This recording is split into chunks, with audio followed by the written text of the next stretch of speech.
الحمد لله رب العالمين، والصلاة والسلام على سيدنا ومولانا محمد وعلى آله وصحبه وعلى من تبعهم بإحسان إلى يوم الدين. أما بعد، فقد قال الله تبارك وتعالى في كلامه المجيد والفرقان الحميد: أعوذ بالله من الشيطان الرجيم، بسم الله الرحمن الرحيم.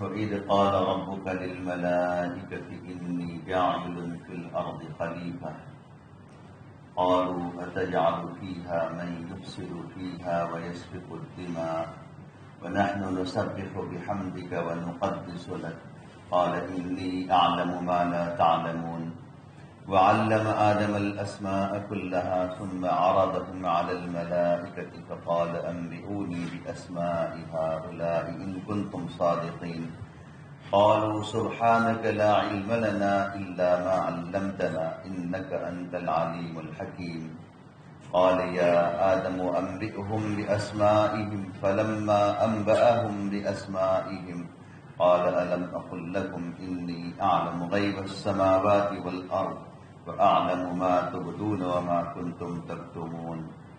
صدق اللہ العظیم. بزرگوں اور بھائیوں، جن آیات کریمہ کی میں نے آپ کے سامنے تلاوت کی ہے،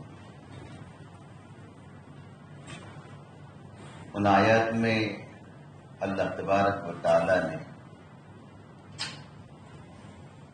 حضرت آدم علیہ السلام کی تخلیق، ان کو پیدا کرنے اور زمین کی خلافت دیے جانے کا عظیم تذکرہ فرمایا ہے. اس میں بہت سی باتیں ہم سب کے لیے کام کی. اللہ تبارک و تعالی نے جب عالم کے بسانے کا ارادہ فرمایا، کائنات کے بسانے کا ارادہ فرمایا، تو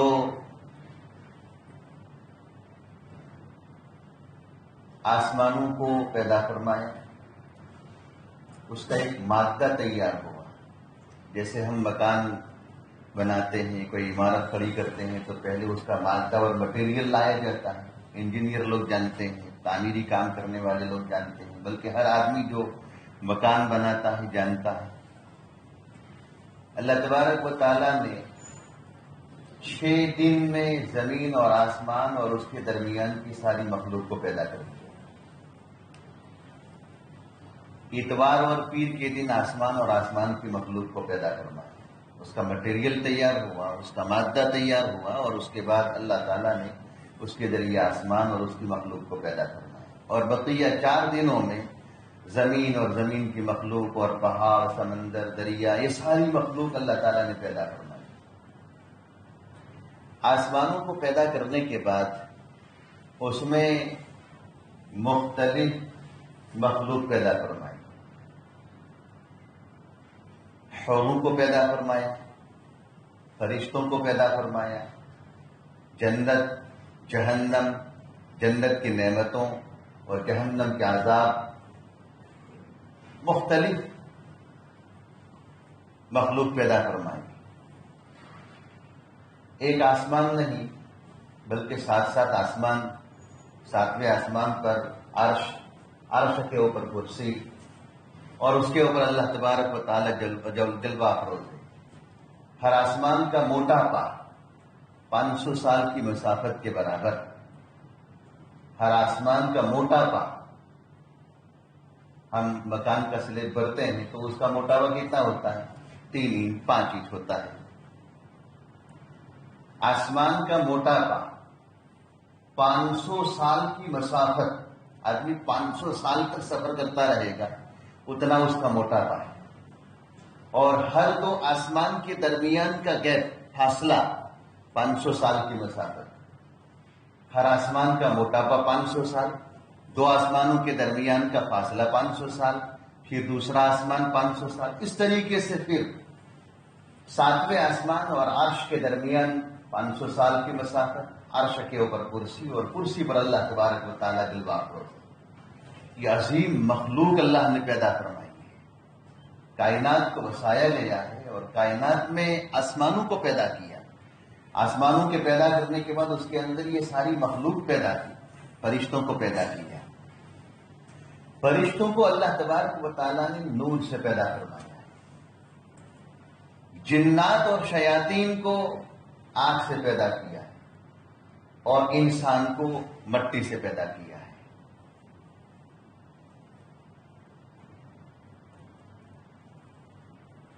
فرشتوں کو پیدا کرنے کے بعد ان کے اندر اللہ تعالیٰ نے عقل بھی رکھی، لیکن شہوت اور غضب نہیں رکھا ہے.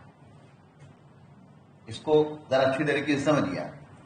اللہ تعالیٰ نے فرشتوں کو پیدا کیا، فرشتوں کو پیدا کرنے کے بعد ان کے اندر عقل رکھی ہے، سمجھنے کی صلاحیت اور طاقت رکھی ہے، لیکن شہوت نہیں. جیسے انسان اپنی ضرورت پوری کرتا ہے، جانور اپنی ضرورت پوری کرتا ہے، کھانے پینے کی شہوت ہوتی ہے اور اپنی سمجھے جنسی شہوت ہوتی ہے، تو جنسی شہوت پوری کرتا ہے، کھانے پینے کی ضرورت پوری کرتا ہے، اپنی اور کوئی ضرورتیں پوری کرتا ہے. تو یہ شہوتیں اللہ تبارک و تعالیٰ نے فرشتوں میں نہیں رکھی ہے. اور مزاج کے خلاف کوئی بات پیش آوے تو آدمی غصے ہو جاتا ہے، غضبناک ہو جاتا ہے. تو یہ صفت بھی فرشتوں میں نہیں ہے. فرشتوں میں صرف کیا ہے؟ عقل ہے، سمجھنے کی طاقت ہے، صلاحیت ہے، لیکن ان کے اندر شہوت نہیں ہے اور ان کے اندر غضب نہیں ہے. اس کے برخلاف انسان کو پیدا کیا، انسان کے اندر عقل بھی ہے، سمجھنے کی طاقت بھی ہے، اچھا برا سمجھتا ہے انسان. اس کے اندر شہوت بھی ہے، اپنی ضرورت پوری کرنے کے لیے داعی اور تقاضے بھی اس کے اندر ہے. اور مزاج کے خلاف کوئی بات پیش آ رہی تو وہ غضبناک بھی ہو جاتا ہے، غصے بھی ہوتا ہے. تیسری مخلوق پیدا کی حیوان، جانور. جانوروں میں اللہ تبارک و تعالیٰ نے عقل نہیں رکھی ہے. کسی جانور کو عقل مند دیکھا؟ نہیں دیکھا.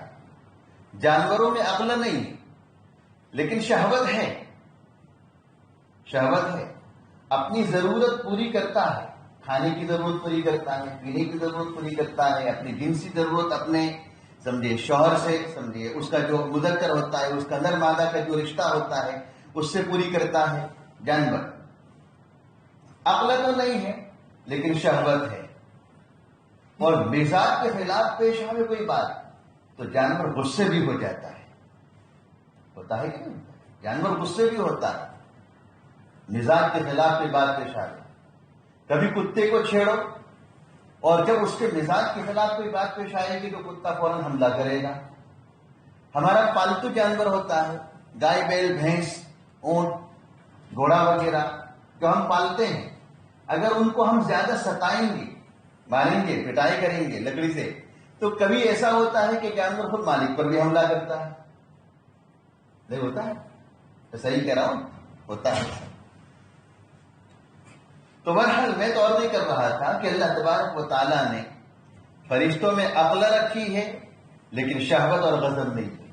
انسانوں میں عقل بھی ہے، شہوت اور سمجھے غضب بھی ہے. اور جانوروں میں عقل نہیں ہے، شہوت اور غضب دونوں چیزیں ہیں. اللہ تبارک و تعالیٰ نے جب آسمان کو پیدا فرمانے کے بعد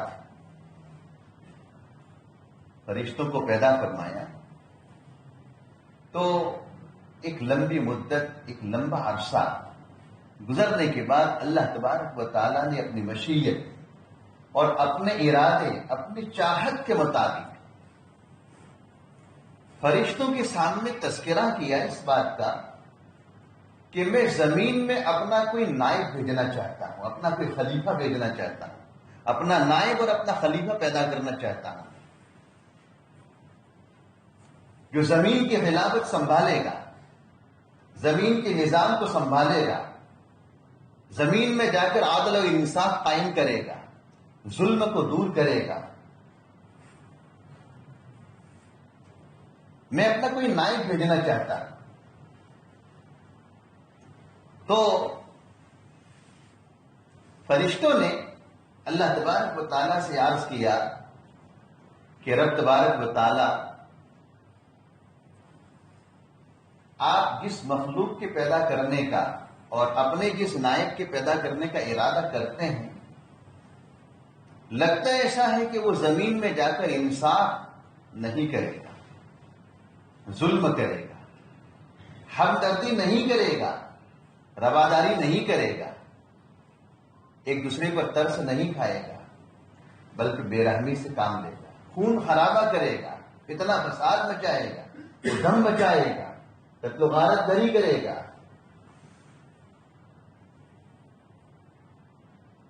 ایک اعتبار سے فرشتوں کا یہ خیال صحیح بھی تھا۔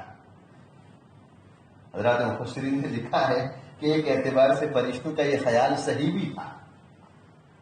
فرشتوں نے جو اندیشہ ظاہر کیا تھا، جو خطرہ ظاہر کیا تھا کہ آپ اس کو پیدا کرو گے تو عدل و انصاف کے بجائے انسان زمین میں جا کر قتل و غارت گری اور فساد مچائے گا، وہ دم مچائے گا اور زمین کا نظام تہو بالا کر دے گا۔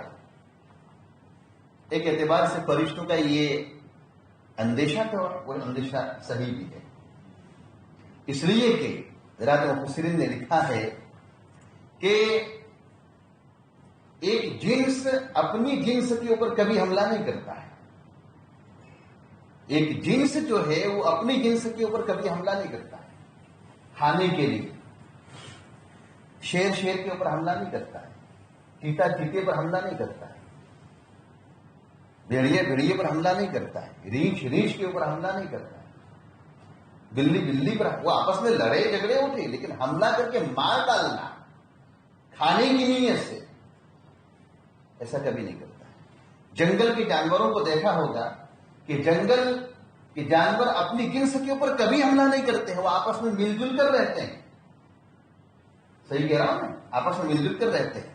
ان کی ایک جماعت ہوتی ہے، ان کا ایک گروہ ہوتا ہے، جماعت بندی اور گروہ بندی کے ساتھ وہ آپس میں اتحاد سے اتفاق سے رہتے ہیں، اپنی قوم کے ساتھ کبھی نہیں لڑتے ہیں۔ وہ کھانے کا ارادہ ہوا تو شیر ہرن پر تو حملہ کرے گا، بکری پر حملہ کرے گا، اور کسی جنگلی بھینس اور جنگلی گائے کے اوپر تو حملہ کرے گا شیر کھانے کے لیے، لیکن اپنی ہی جنس پر کبھی بھی حملہ نہیں کرے گا، اپنی جنس کو کبھی نہیں مارے گا۔ لیکن بڑے افسوس کے ساتھ یہ کہتے ہیں کہ آج انسان اپنی جنس پر حملہ کر رہا ہے، اپنی ہی قوم پر حملہ کر رہا ہے۔ انسان نے بڑے بڑے راکٹ بنا دیے، بمبار جہاز بنا دیے، اور ایٹم بم بنا دیے، راکٹ بنا دیے، اور اسی طریقے سے ہتھیار بنا دیے، لڑاکو طیارے بنا دیے۔ تو وہ ساری چیزیں جو بنائی ہے وہ کسی بھیڑیے اور شیر کو مارنے کے لیے نہیں بنائی ہے، وہ کس کو مارنے کے لیے بنایا ہے؟ انسانوں کو مارنے کے لیے، انسانوں کو مارنے کے لیے بنایا ہے۔ میں صحیح کہتا ہوں؟ سب لوگ انگلی گونجی کرو، میں صحیح کہتا ہوں؟ بالکل۔ یہ جتنی بھی چیزیں بنائی گئی ہیں، میں نے آپ کو جو گنوایا، بمبار جہاز ہے، طیارے، لڑاکو طیارے، راکٹ، ایٹم بم، اور اسی طریقے سے جو مختلف ہتھیار، راکٹ اور توپ، یہ ساری چیزیں جو بنائی گئی ہیں وہ جانوروں کو مارنے کے لیے نہیں بنائی ہے، وہ انسانوں کو مارنے کے لیے بنائی ہے، انسانوں کا مقابلہ کرنے کے لیے بنائی گئی۔ اس لیے فرشتوں نے جو اندیشہ ظاہر کیا تھا کہ رب تبارک و تعالیٰ آپ اپنا نائب تو بھیجیں گے، آپ اپنا خلیفہ تو زمین میں بھیجیں گے، اور وہ خلیفہ زمین میں جا کر خون خرابہ کرے گا، وہ دم مچائے گا اور قتل و غارت گری کرے گا، یہ جو اندیشہ ظاہر کیا تھا وہ اندیشہ بالکل صحیح تھا. لیکن اللہ تبارک و تعالیٰ نے اپنی حکمتوں کے تحت، اپنی مصلحتوں کے تحت انسان کو اپنا نائب بنا کر بھیجا ہے. انسان کو اپنا نائب بنا کر بھیجا. دیکھیے اللہ تعالیٰ کیا فرماتے ہیں، وَإِذْ قَالَ رَبُّكَ لِلْمَلَائِكَةِ إِنِّي جَاعِلٌ فِي الْأَرْضِ خَلِيفَةً، اس وقت کو یاد کرو جب کہ تمہارے پروردگار نے فرشتوں سے کہا تھا انی جاعل فی الارض خلیفہ، میں زمین میں اپنا کوئی نائب بنانے والا ہوں. قالوا اتجعل فیہا من یفسد فیہا ویسفک الدماء، تو فرشتوں نے یہ کہا کہ اے رب تبارک و تعالیٰ، کیا آپ زمین میں ایسی مخلوق پیدا کریں گے کہ جو زمین میں فساد مچائے گی اور خون خرابہ کرے گی. ویسفک الدماء. ایک سوال یہاں پر آپ کے ذہنوں میں یہ گونجتا ہوگا کہ فرشتوں کو کیسے معلوم ہو گیا کہ وہ مخلوق ایسی ہوگی جو زمین میں جائے گی اور زمین میں جا کر خون خرابہ کرے گی، فساد مچائے گی، کیسے ان کو معلوم ہوا؟ حضرات مفسرین نے لکھا ہے کہ اللہ تبارک و تعالیٰ نے ان کو بتا دیا تھا. دوسری بات یہ ہے کہ اس دنیا میں انسانوں کو بسانے سے پہلے اللہ تبارک و تعالیٰ نے دنیا کو جناتوں کے ذریعے آباد کیا. یہ دنیا پہلے جناتوں کا مسکن رہی ہے، جناتوں کی آبادی رہی ہے، لیکن جناتوں نے آپس میں ایک دوسرے پر ہمدردی کے بجائے خون خرابہ کیا تھا، ایک دوسرے کو مارا تھا، داڑا تھا اور ایک دوسرے کے اوپر خوب حملے کیے تھے، قتل و غارت گیری کری گئی. پھر اللہ تبارک و تعالیٰ نے آسمان سے فرشتوں کو اتارا تھا اور ان سب کو کھدیر دیا تھا، پہاڑوں میں اور سمندروں میں ان سب کو کھدیر دیا تھا اور زمین کو خالی کر دیا تھا. تو جناتوں پر قیاس کر کے فرشتوں نے یہ کہا رب تبارک و تعالیٰ سے کہ پروردگار عالم، ایک مخلوق تو آپ پیدا کر چکے تھے اور جنہوں نے زمین میں قتل و غارت گری اور خون خرابہ، فساد اور دم مچایا تھا، اور ان کو نمٹنے کے لیے آپ نے ہمیں بھیجا تھا، ہم نے ان سے نمٹا تھا. اب ایسی ہی مخلوق آپ دوسری پیدا کر رہے ہیں، ایسی ہی مخلوق دوسری پیدا کر رہے ہیں. تو رب تبارک و تعالیٰ نے فرمایا کہ جی ہاں، مجھے اپنا نائب بنانا ہے اور اپنا خلیفہ بنانا ہے زمین میں، جو عمومی طور پر جا کر زمین میں اپنی قوم کے ساتھ اور انسانیت کے ساتھ ہمدردی کا معاملہ کرے. چند ہی لوگ ایسے ہوں گے کہ جو آپس میں خون خرابہ اور قتل و غارت گری کریں گے، لیکن عمومی طور پر انسانوں میں ایک دوسرے کے اندر ہمدردی ہوگی، رواداری ہوگی، خیر خواہی ہوگی اور عدل و انصاف کا ماحول ہوگا، عدل و انصاف ہوگا. ہم جس ملک میں بستے ہیں، اس ملک میں ظلم کی انتہا کیا نہیں ہوئی ہے، ظلم کی انتہا کیا نہیں ہوئی، لیکن اس کے باوجود بھی ہم میڈیا پر سنتے ہیں اور اخباروں میں پڑھتے ہیں کہ ہمارے غیر مسلم بھائی جو سمجھدار طبقہ ہے وہ بھی اس ظلم اور اس قتل و غارت گری کے خلاف ہے کہ نہیں ہے. انٹرویو بھی ہم سنتے ہیں، اخبارات میں پڑھتے بھی ہیں اور دیکھتے بھی ہیں، سب کچھ. اللہ تبارک و تعالیٰ نے کہا کہ میں اپنا نائب بھیجنے والا ہوں اور وہ جا کر زمین میں عدل و انصاف قائم کرے گا، رواداری قائم کرے گا. فرشتوں نے یہ کہا کہ آپ کی پاکی بیان کرنے کے لیے، آپ کے عبادت کے لیے، آپ کی تسبیح کے لیے ہماری فرشتوں کی جماعت کافی ہے، آپ کو ضرورت کیا ہے؟ ہم آپ کی پاکی بیان کرتے ہیں اور آپ کی تقدیس بیان کرتے ہیں. آپ کو دنیا میں اپنا نائب بھیجنے کی اور اپنا خلیفہ بھیجنے کی ضرورت کیا ہے؟ اللہ تبارک و تعالیٰ نے فرشتوں کو جو پیدا فرمایا ہے، تو میں نے آپ کو پہلے بتایا کہ ان کے اندر عقل تو ہے لیکن غضب نہیں ہے اور شہوت نہیں ہے۔ غضب اور شہوت نہیں ہے تو اللہ تبارک و تعالیٰ کی نافرمانی وہ نہیں کرتے۔ لا یعصون اللہ ما امرہم ویفعلون ما یؤمرون، وہ اللہ تبارک و تعالیٰ کی نافرمانی نہیں کرتے ہیں۔ لا یعصون اللہ ما امرہم ویفعلون ما یؤمرون، اور ان کو جس بات کا حکم دیا جاتا ہے اس کو وہ کر گزرتے ہیں، انجام دیتے ہیں۔ اس لیے فرشتوں نے یہ کہا کہ آپ کی پاکی بیان کرنے کے لیے، آپ کی طہارت بیان کرنے کے لیے، آپ کی تقدیس کے لیے ہماری فرشتوں کی اتنی بڑی جماعت ہے، آپ کیوں پیدا کرتے ہو؟ حضرات مفسرین نے لکھا ہے، احادیث کی کتابوں میں منقول ہے کہ اللہ تبارک و تعالیٰ نے فرشتوں کی لا تعد ولا تحصى ان گنت تعداد پیدا فرمائی، ان گنت تعداد، اور ہر فرشتوں کی جماعت کو اللہ تعالیٰ نے اپنی اپنی مخصوص عبادت میں لگا رکھا ہے۔ کوئی فرشتے قیام ہی قیام میں، قیامت تک قیام میں رہیں گے۔ کوئی فرشتے رکوع میں ہیں، وہ قیامت تک رکوع میں رہیں گے۔ کوئی فرشتے قوما میں ہیں، قیامت تک وہ قوما میں رہیں گے۔ کوئی فرشتے سجدے میں ہیں اور کوئی جلسے میں ہیں اور کوئی قاعدے میں ہیں، قیامت تک وہ اسی حال میں رہیں گے۔ اللہ کی پل جھپکنے کے بقدر بھی نافرمانی نہیں کرتے ہیں۔ اور کعبۃ اللہ جو ہے، کعبۃ اللہ وہ سینٹرل ہے، پوری دنیا کا سینٹرل ہے۔ سینٹرل کا مطلب یہ ہے کہ بیچوں بیچ کی جگہ ہے۔ جیسے ہم مسجد میں دوری قائم کریں تو ایک نقطہ ایسا آئے گا کہ جہاں پر سینٹرل قائم ہوگا کہ یہ بیچوں بیچ جگہ ہے۔ پوری دنیا کا سینٹرل جو ہے وہ کعبۃ اللہ، جہاں کعبۃ اللہ ہے وہ دنیا کا سینٹرل ہے۔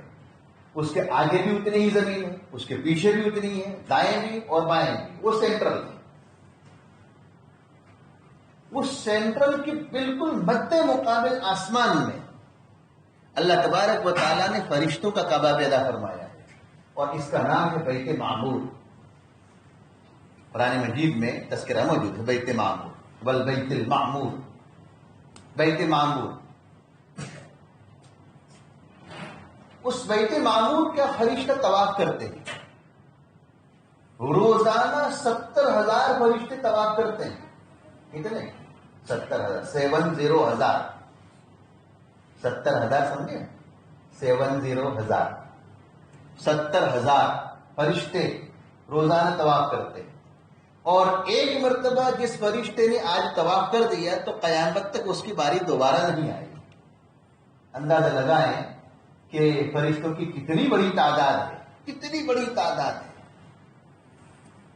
بڑی تعداد اللہ تبارک و تعالیٰ نے فرشتوں کی پیدا فرمائی۔ اس لیے فرشتوں نے یہ کہا کہ رب تبارک و تعالیٰ آپ کی تسبیح، آپ کی تقدیس اور آپ کی عبادت کے لیے تو ہم کافی ہیں، آپ ایسی مخلوق کیوں پیدا کرتے ہو کہ جو زمین میں جا کر ادھم مچائے گا اور وہ قتل و غارت گری کرے گی وہ مخلوق۔ اللہ تعالیٰ نے فرمایا کہ حکمتوں کو اور مصلحتوں کو میں جانتا ہوں، میں اپنے حکمتوں کو اور مصلحتوں کو جانتا ہوں، تم نہیں جانتے ہو۔ وَنَحْنُ نُسَبِّحُ بِحَمْدِكَ وَنُقَدِّسُ لَكَ قَالَ إِنِّي أَعْلَمُ مَا لَا تَعْلَمُونَ۔ ہم آپ کی حمد کے ساتھ تسبیح بھی بیان کرتے ہیں اور آپ کی پاکی بھی بیان کرتے ہیں۔ اللہ تبارک و تعالیٰ نے فرمایا کہ بلا شبہ میں جانتا ہوں ان باتوں کو جن کو تم نہیں جانتے، جانتا ہوں ان باتوں کو جن کو تم نہیں جانتے۔ اب فرشتوں نے یہ جو کہا تھا تو اللہ تبارک و تعالیٰ نے فرشتوں کا امتحان لینا چاہا، فرشتوں کا امتحان لینا چاہا کہ تم نے جو کہا ہے کہ کائنات میں ایسی مخلوق پیدا کرو گی جس سے خون خرابہ ہوگا، چلیے آئیے امتحان لیتے ہیں۔ اللہ تبارک و تعالیٰ نے حضرت آدم علیہ السلام کو پیدا کروایا، ان کے اندر روح ڈالی، روح ڈال کر ان کو کائنات کی ساری چیزوں کے نام بتا دیے اور ان کے اندر کیا نفع ہے کیا نقصان ہے ساری چیزیں بتا دی. بعض حضرات کہتے ہیں کہ اللہ تبارک و تعالیٰ نے نام بتائے یعنی اپنے 99 نام اور 99 سے اوپر جتنے بھی نام ہیں جو اللہ تبارک و تعالیٰ جانتے ہیں وہ 99 تو ہمیں دنیا میں معلوم ہے اور اس کے علاوہ اور بے شمار اللہ تبارک و تعالیٰ کے نام ہیں جس کو وہی ذات جانتی ہے.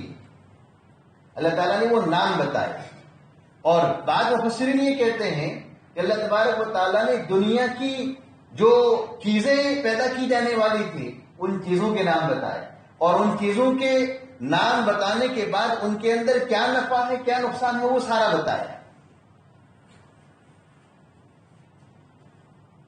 یہ چیز اس کا نام یہ ہے اس کے اندر نفع یہ ہے, یہ چیز اس کا نام یہ ہے اس کا نقصان یہ ہے, یہ چمچ ہے یہ پیالہ ہے یہ چمچی ہے. یہ ساری چیزیں جتنی بھی دنیا کے اندر چیزیں انسان کو ضرورت پڑتی ہے وہ ساری چیزیں بتائی. قرآن مجید میں اس کا تذکرہ موجود ہے لیکن کس طریقے سے فرشتوں کے سامنے یا یہ کہ سمجھے تنہائی میں بتایا کہ اس کا تذکرہ نہیں ہے. لیکن بعض حضرات یہ کہتے ہیں کہ اللہ تبارک و تعالیٰ نے حضرت آدم کو بھی بلایا اور فرشتوں کو بھی بلایا اور دونوں کے سامنے حضرت آدم اور فرشتوں کے سامنے ان ساری چیزوں کے نام رکھے اور نام رکھنے کے بعد پھر سمجھے ان کے نام سکھائے ان کی تاثیر اور ان کے اندر کیا نقصان ہے وہ ساری چیزیں بتا دی اور بہت اچھی طریقے سے یاد ہو گیا. اس کے بعد اللہ تبارک و تعالیٰ نے ان کا امتحان لینا شروع کیا. جیسے استاد اپنے بچوں کو کچھ یاد کروانے کے بعد امتحان لیتے ہیں امتحان سمجھے لیا جاتا ہے. استاد پہلے بچوں کو کوئی چیز سکھا دیتے ہیں یاد کروا دیتے ہیں رٹوا دیتے ہیں اور کہتے ہیں کہ آئندہ کل دیکھو اس کو سنوں گا میں آئندہ کل اس کو سنوں گا. تو حضرت آدم کو اور فرشتوں کو ساری کائنات کی چیزوں کے نام بتا دیے. نام بتانے کے بعد پھر کہا کہ چلو تمہارے امتحان لیتے ہیں. تو فرشتوں کے اندر عقل تو تھی لیکن ان چیزوں کی تاثیر کیا ہے ان کے اندر نفع کیا ہے نقصان کیا ہے ان کے نام کیا ہے وہ سارا یاد نہیں رہا. اس لیے کہ ان کو ان کی ضرورت ہی نہیں پڑے گی. فرشتوں کو ان کی ضرورت نہیں پڑے گی اس لیے ان چیزوں کے نام ان کو یاد نہیں رہے. اور حضرت آدم کو دنیا میں بھیجنا تھا اور ان چیزوں کے نام ان کو یاد کرنے تھے اور ان سے ان کو سابقہ پڑھنے والا تھا. اس لیے ان کی طبیعت نے ان کے مزاج نے ان کو قبول کیا اور ان کو یاد رہا. حضرت آدم کو اور فرشتوں کو بلایا اور بتایا کہ چلو سب پوچھا کہ چلو نام بتاؤ. تو حضرت آدم نے فر ساری چیزوں کے نام بتا دیے. فٹافٹ ساری چیزوں کے نام بتا دیے. جیسے ہوٹل کا ویٹر ہوتا ہے ہوٹل کا ویٹر کوئی کسٹمر اگر کھانے کے لیے جاوے تو کیا کرتے ہیں ویٹر کو بلاتے ہیں بھائی تیری ہوٹل کے اندر کیا کیا چیزیں ہیں. تو وہ اتنی اسپیڈ سے بول دیتا ہے کہ بیچارہ کسٹمر یہ سوچتا ہی رہتا ہے کہ میں کون سی چیز منگواؤں. فٹافٹ فٹافٹ بول دیتا ہے اتنی اسپیڈ سے بول دیتا ہے. تو حضرت آدم علیہ السلام نے فٹافٹ ساری چیزوں کے نام جو بتائے تھے سکھلائے گئے تھے وہ ساری چیزوں کے نام بتا دیے. اور حضرت آدم کے بعد فرشتوں سے پوچھا کہ چلو بتاؤ تو انہوں نے ایک بھی نام نہیں بتایا.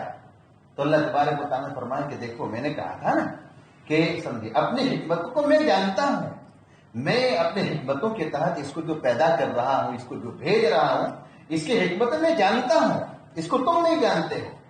اور دنیا میں جا کر ان کا بڑا طبقہ ایسا ہوگا کہ جو کیا کرے گا عدل و انصاف کرے گا قتل و غارت گری نہیں کرے گا ظلم نہیں کرے گا رواداری سے کام لے گا ہمدردی سے کام لے گا ایک دوسرے کے کام آئے گا. دیکھیے وعلم آدم الأسماء كلها ثم عرضهم على الملائكة فقال أنبئوني بأسماء هؤلاء إن كنتم صادقين. اللہ تبارک و تعالیٰ نے حضرت آدم علیہ السلام کو ساری چیزوں کے نام بتا دیے سکھلا دیے. ثم عرضهم على الملائكة اور پھر وہ نام ملائکہ یعنی فرشتوں کے سامنے پیش کیے. فقال انبئوني بأسماء هؤلاء إن كنتم صادقين. اللہ تعالیٰ نے فرمایا کہ تم مجھے ان چیزوں کے نام بتاؤ اگر تم سچے ہو اپنے دعوے میں سچے ہو تو ان کے نام بتاؤ. قرآن مجید بہت اختصار کے ساتھ گفتگو کرتا ہے، فرشتے نام نہیں بتا پائے. آگے قالوا سبحانك لا علم لنا الا ما علمتنا انك انت العلیم الحکیم.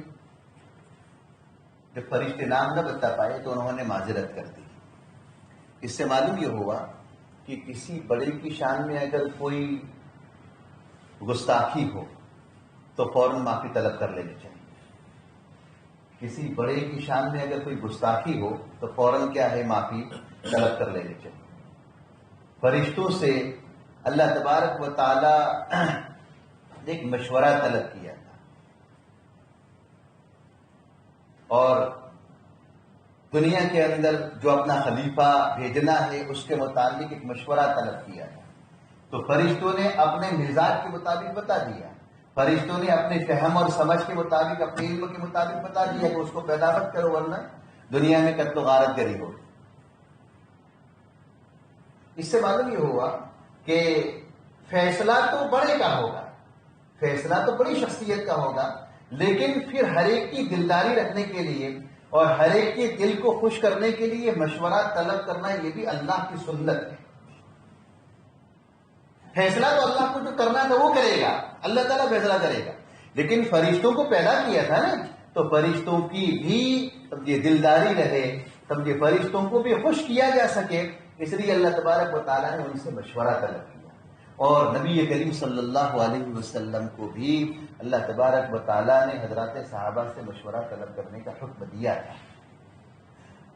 گرچہ سمجھے فیصلہ تو وہیں پر مبنی ہوتا تھا. آپ علیہ الصلوۃ والسلام جو فیصلے فرماتے تھے وہ فیصلہ تو کس پر ہوتا تھا؟ وہیں پر ہوتا تھا.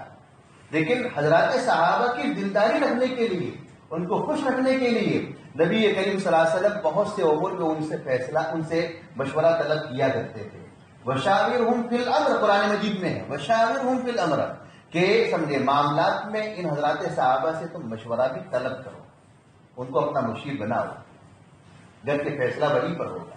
اس سے معلوم ہوا کہ ہمیں بھی اپنے نجی معاملات میں سمجھے، ہمیں بھی اپنے کوئی سمجھے کام کرنا ہو تو ان کاموں کے اندر مشورہ سمجھے ایک دوسرے سے طلب کرنا چاہیے. یہاں تک کہ کوئی گھریلو معاملہ ہو تو گھریلو معاملے میں بھی اپنی بیوی اور اپنی عورت سے مشورہ طلب کرنا چاہیے. عورت کا بھی دل رکھنا چاہیے، عورت کا بھی دل رکھنا چاہیے، اس کو ناراض نہیں کرنا چاہیے.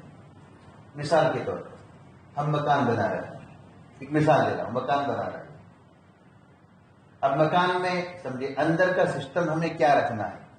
خاص طور پر عورت کو زیادہ پسند کیا ہوتا ہے؟ کچن کا معاملہ. سمجھے تو سمجھے ہمیں کچن کتنا بڑا بنانا ہے، کچن کس انداز سے بنانا ہے، تو اس میں عورت کا مشورہ لینا چاہیے. اس کو بھی کیا ہے، دل اس کا بھی دل خوش رکھنا چاہیے. دیکھو یہ سمجھے بہت قیمتی باتیں ہیں. سمجھے آج کل ہم سمجھے عورت کو ایک چیتڑا جو ہوتا ہے نا، چیتڑا سمجھے وہ چولہے کے اوپر پڑا رہنے والا جو گندا کپڑا ہوتا ہے، ٹیبل اور کرسی صاف کرنے کے لیے جو گندا کپڑا ہوتا ہے، جو اس گندے کپڑے کی طرح جو عورتوں کے ساتھ معاملہ کرتا ہے. یہ نبی کریم صلی اللہ علیہ وسلم ازواج مطہرات کے ساتھ معاملہ کتنا محبت کا معاملہ فرماتے تھے، کتنا محبت کا معاملہ فرماتے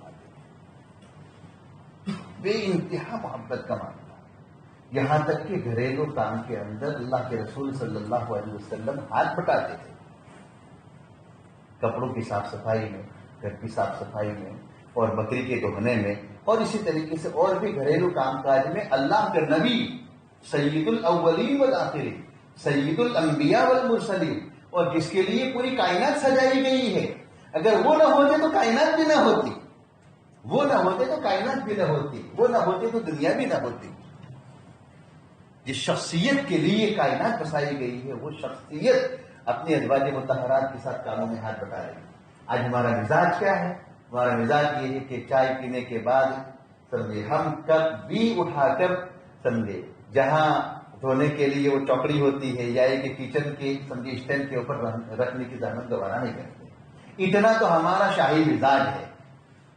اللہ کے رسول صلی اللہ علیہ وسلم سے بڑا بادشاہ دنیا کا کون ہو سکتا ہے؟ آپ علیہ الصلوۃ والسلام سے بڑا بادشاہ دنیا کا کون ہو سکتا ہے؟ لیکن اللہ کے رسول صلی اللہ علیہ وسلم گھریلو کام کے اندر ہاتھ بٹا رہے ہیں. آج اگر ہم ہماری سمجھے عورت اور ہماری بیوی یہ کہے کہ حضرت ذرا چائے پی لی ہے تو میں یہاں برتن دھونے کے لیے بیٹھے ذرا چائے کا کپ تو یہاں لا کر رکھ دو، تو ہمارا سمجھے غصہ سمجھے یعنی ساتویں آسمان پر پہنچ جاتا ہے، ہمیں کیوں آرڈر کیا تم نے، ہمیں کیوں آرڈر کیا؟ اور دیکھیے یاد رکھو معمولی معمولی اور چھوٹی چھوٹی باتوں کو لے کر کے ہے سمجھے طلاق تک کی نوبت پہنچ جاتی ہے۔ صحیح کہہ رہا ہوں میں؟ معاشرے میں ہوتا ہے، میں تو دارالفتا میں بیٹھتا ہوں، معمولی معمولی باتوں کو لے کر کے کیا ہے سمجھے طلاق تک کی نوبت پہنچ جاتی ہے۔ ہمیں اپنے عورتوں کے ساتھ بے انتہا محبت کا معاملہ، رواداری کا معاملہ، ان کے ساتھ سمجھے بہت اچھا معاملہ سمجھے اور نبی کریم صلی اللہ علیہ وسلم کیا کرتے تھے سمجھے اپنے ازواج کے ساتھ معاملہ سمجھے محبت کا رکھتے تھے، مشورہ کیا کرتے تھے۔ تو دیکھیے تو برحال میں نے عرض کیا کہ فرشتوں نے اللہ تبارک و تعالیٰ سے معذرت کی، کہا کہ رب تبارک و تعالیٰ جو ہم نے کہا ہے سمجھے اپنے علم کے مطابق کہا تھا، اور سمجھے آپ کا علم تو سمجھے بہت اونچا ہے، اور سبحانک لا علم لنا الا ما علمتنا انک انت العلیم الحکیم۔ فرشتوں نے کہا کہ رب تبارک و تعالیٰ آپ کی ذات پاک ہے، لا علم لنا ہمارا علم، ہمیں علم نہیں تھا، ہمیں معلوم نہیں تھا، الا ما علمتنا مگر وہی باتیں کہ جو آپ نے ہمیں بتائی ہے، انک انت العلیم الحکیم، بلا شبہ آپ خود جاننے والے اور حکمتوں والے ہیں۔ قال یا آدم انبئہم، اس کے بعد اللہ تبارک و تعالیٰ نے فرشتوں سے کہا کہ اے آدم تم بتا دو، ان چیزوں کے نام تم بتا دو۔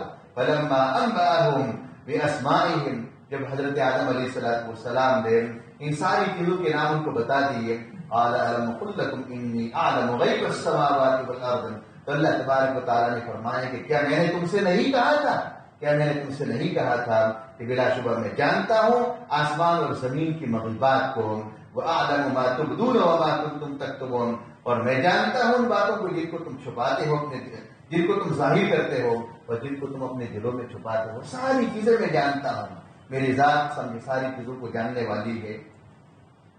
آگے دوسری آیات ہے، انشاءاللہ ان آیات کی تفسیر آئندہ کل بیان کریں گے، اسی کے ساتھ مربوط سمجھے آیات ہے۔ اللہ تبارک و تعالیٰ کہی ہوئی باتوں کے اوپر ہم سب کو عمل کرنے کی توفیق عطا فرمائے۔ وآخر دعوانا الحمد للہ رب العالمین۔